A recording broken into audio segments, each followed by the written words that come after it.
ముఖ్యంగా ఈరోజు తెలంగాణ రాష్ట్రంలో అన్నిటికంటే ఒక శాసనసభ్యుడు బీఆర్ఎస్ పార్టీ వర్కింగ్ ప్రెసిడెంట్ డ్రామారావు గత కొద్ది రోజులుగా విచిత్రమైన నాటకాలు, విచిత్రమైన డ్రామాలు, సినీ పరిశ్రమలో కూడా ఇంత మంచిగా యాక్టింగ్ ఎరగని ఒక వ్యక్తిగా డ్రామాలు ఆడుతుండు కేటీఆర్ డ్రామారావు గారు. ముందు వారు మాట్లాడిన మాటలు ఈ యొక్క ఈ రేసింగ్ కేసు గురించి అక్టోబర్ 24కి వెళ్ళి ఆ మాటలు ఒకసారి మీడియా ముఖంగా ఒకసారి గుర్తు చేసి దాని తర్వాత ఈ ప్రెస్ మీట్ని కంటిన్యూ చేయదలుచుకున్న. అక్టోబర్ 24th రోజు కేటీఆర్ గారు మాట్లాడిన మాట, సంవత్సరమైన 2 ఏళ్లైన జైల్లో ఉండని కూడా జైలుకు పోవడానికి రెడీ, సంవత్సరమైన 2 ఏళ్లైన జైల్లో ఉండని కూడా జైలుకు పోవడానికి రెడీ. దాని తర్వాత నవంబర్ 7th రోజు ప్రెస్ మీట్లో పైశాచికానందం పొందుతా అంటే నాకేం అభ్యంతరం లేదు, మంచిగా పోతా యోగా గీగా చేసుకొని ట్రిమ్గా వస్తా పాదయాత్రకి. భయపడాలంగా ఈ ఉడతా ఊపులకు ఎవరు భయపడరు. ఓ 2 నెలలు 3 నెలలు జైల్లో పెట్టి పైశాచికానందం పొందుతా అంటే నాకేం అభ్యంతరం లేదు, మంచిగా పోతా యోగా గీగా చేసుకొని ట్రిమ్గా వస్తా పాదయాత్రకి. దాని తర్వాత గవర్నర్ గారు అనుమతిస్తే నవంబర్ 9th ఆయన విచక్షణ, నాకేం అభ్యంతరం లేదు. ప్రాసిక్యూషన్ అనుమతి ఇచ్చినా వి వెల్కమ్ ఇట్. ఏ విచారణకైనా మేము సిద్ధం. నేను అరవింద్ కుమార్ గారికి ఏం చెప్పినా అంటే, మనం ఫస్ట్ గవర్నమెంట్ నుంచి కడదాం, గ్రీన్కో కాకపోతే ఇంకో 2-3 దేవులాడదాం, దేవులాడి ఫస్ట్ ఇళ్ళకెళ్ళి కట్టినాయి మళ్ళీ వాళ్ళకి తీసేసుకుందాం, స్పాన్సర్షిప్ వాళ్ళ పేర్లు వాళ్ళకి పెడతాం, మన పైసలు మనకు వస్తాయి, చూసుకుందాం, నువ్వేం భయపడకు బాధపడకని ఆయనకు కూడా చెప్పిన. వేస్తే వేసుకో, ఉత్సాహ బొత్స, నాకేం ఫరకపడేదేం లేదు. ఓ 2 నెలలు 3 నెలలు నువ్వు జైల్లో పెట్టి పైశాచిక ఆనందం పొందుతా అంటే నాకేం అభ్యంతరం లేదు, మంచిగా పోతా యోగా గీగా చేసుకొని ట్రిమ్గా వస్తా పాదయాత్ర ఎక్కుతా. ఎక్కడన్నా లిఖితపూర్వకంగా ఉందా?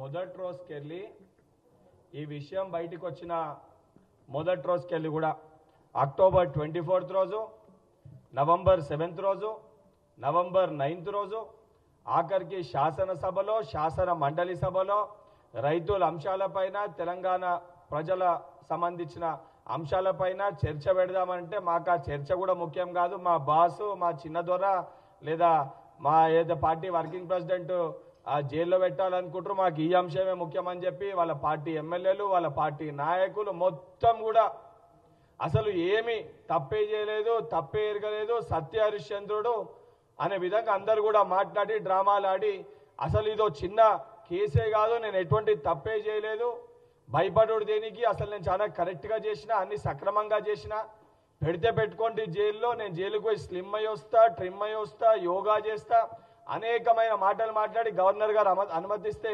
మంచిదే, నేను విచారణకి సహకరిస్తా, అన్ని విచారణలకి సిద్ధంగా ఉన్నా, అన్ని విచారణలకు వస్తా అని చెప్పి మాట్లాడింది డ్రామారావు. అక్టోబర్ 24th రోజు, నవంబర్ 7th రోజు, నవంబర్ 9th రోజు ఇవన్నీ డ్రామాలు ఆడుతూ కోర్టులో ఏదైతే సంబంధించి ఈ కేసుకి సంబంధించి క్వాష్ పిటిషన్ని వేయడం జరిగింది. కోర్టులో క్వాష్ పిటిషన్ వేసినాక కేవలము కేటీఆర్ గారిని అరెస్ట్ చేయొద్దు అని చెప్పి కోర్టు దానికి సంబంధించి ఏదైతే ఇంట్రీమ్ సంబంధించి ఇది జడ్జిమెంట్ వచ్చేంత వరకు అరెస్ట్ చేయొద్దు అని చెప్పి చెప్పారు. కానీ ఎక్కడ కూడా దాంట్లో పోలీస్ అధికారులు దీనికి సంబంధించి ప్రైమరీ స్టేజ్లోనే ఉంది కాబట్టి ఇన్వెస్టిగేషన్ చేయొద్దు, ఇన్వెస్టిగేషన్ జరగొద్దని ఎక్కడ కూడా దాన్ని ఎక్కడ కూడా మెన్షన్ చేసలేదు. సో పోలీస్ అధికారులు కానీ ఏసీబీ వారి డ్యూటీ ఏది ఉందో సిస్టమ్ ప్రకారము ఇన్వెస్టిగేషన్కి, ఎంక్వైరీకి వారిని పిలవడం జరిగింది. కనీసం ఈరోజు బయటకు వచ్చి రాజ్యాంగం మాకు కల్పించిన హక్కు, రాజ్యాంగబద్ధంగా మాకు అడ్వకేట్ని తీసుకోనికి పోయే హక్కు లేదని మాట్లాడుతున్నారు. అసలు నిజంగా చదువుకుర్రా చదువుకోలేరా మీరు?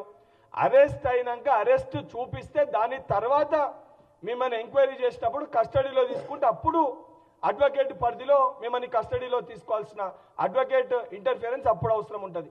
నిజంగా మీరు అడ్వకేట్ తోటే మీరు ఎంక్వైరీకి వెళ్ళాలని అనుకుంటే మీరు కోర్టులో ముందే అప్పీల్ వేసుకునేది ఉండే. మీరు ఆ రకంగా ఏది కూడా కోర్టుని సంప్రదించకుండా మీరే విచారణకి సహకరిస్తామని చెప్పి, విచారణకు వస్తున్నామని చెప్పి నిన్న ఏసీబీ విచారణకు వచ్చి ఆడ మాట్లాడిన మాటలు ఈ డ్రామారావు ఇవ్వండి అన్నాను. సో వారు సంప్రదిస్తున్నారు. నేను ఇక్కడ కేవలం ఇవాళ ఏసీబీ ఆఫీస్కి వచ్చి మీకు ఏం ఇన్ఫర్మేషన్ కావాలి, ఇప్పుడు నన్ను వాళ్ళు అడుగుతున్న ఇన్ఫర్మేషన్ మొత్తం గవర్నమెంట్ దగ్గర ఉంది. నేను తీసుకున్న నిర్ణయం ఏదన్నా ఉంటే అది మినిస్టర్గా తీసుకున్నాను, గవర్నమెంట్గా తీసుకున్నాను. అట్లాంటప్పుడు నా దగ్గర ఉన్నదని సమాచారం వారు ఏదైతే అపోహపడుతున్నారో అదంతా మీ దగ్గరనే ఉంది. ఈ వాదన అంతా కూడా నేను ఆల్రెడీ కోర్టులో చెప్పాను. కోర్టు ఆల్రెడీ తీర్పు రిజర్వ్ చేసి పెట్టింది. హైకోర్టు మీద ఉన్న గౌరవంతో, చట్టాల మీద ఉన్న గౌరవంతో, రాజ్యాంగం మీద ఉన్న గౌరవంతో నేను ఇక్కడికి వచ్చానని చెప్పాను. వారు మరి ఏ కారణం చేతనో నా లాయర్ నాతో రాకూడదు అంటున్నారు. మరి ఒక పౌరుడిగా నాకు నా లాయర్ను వెంటబెట్టుకుని విచారణలో భాగస్వామ్యం చేసే అధికారం నాకుందని నేను అనుకుంటున్నాను. లేదు అని వారు అంటున్నారు. భారత రాజ్యాంగం నడుస్తుందని నేను అనుకుంటున్నా. కాదు రేవంత్ రెడ్డి రాజ్యాంగం. ఒక బాధ్యత గల షాడో ముఖ్యమంత్రిగా, మంత్రిగా పనిచేసి ఒక శాసనసభ్యునిగా ఉన్న నువ్వు అసలు రాజ్యాంగానికి సంబంధించి ఒక పౌరుణ్ణి ఇన్వెస్టిగేషన్ చేస్తున్నప్పుడు చాలా క్లియర్గా నేను అరెస్ట్ చేయొద్దు అని చెప్పని కోర్ట్ డైరెక్షన్ ఆర్డర్ ఉంది. సో ప్రొసీజర్ ప్రకారంగా సంబంధించిన డిపార్ట్మెంట్స్ వాళ్ళ ప్రొసీజర్ ప్రకారంగా ప్రైమ్ ఆఫ్ ఇన్వెస్టిగేషన్కి నేను పిలవడం జరిగింది.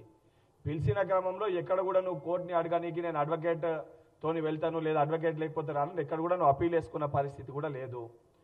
అరెస్ట్ చూపించక ముందు అడ్వకేట్ ఇన్వెస్టిగేషన్లో ఎక్కడ కూడా సామాన్యమైన పౌరులను అడిగినా, ఎవరిని అడిగినా కూడా తెలుస్తుంది. ఎవరైనా ఇన్వెస్టిగేషన్ పిలిచినప్పుడు ఆ వ్యక్తిని ఎవరినో పిలిచి ఆ ఇన్వెస్టిగేషన్ సంబంధించి వారితో మాట్లాడడం అనేది జరుగుతుంది.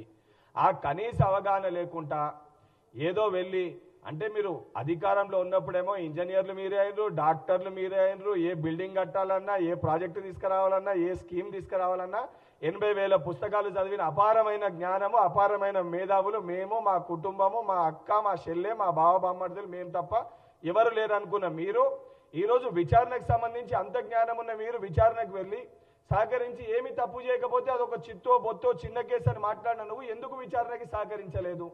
ఇప్పుడు చాలా స్పష్టంగా కోర్టు కూడా ఈరోజు న్యాయ వ్యవస్థ కూడా, న్యాయస్థానం కూడా 100% మీరు వేసిన పిటిషన్ని కొట్టేయడం జరిగింది.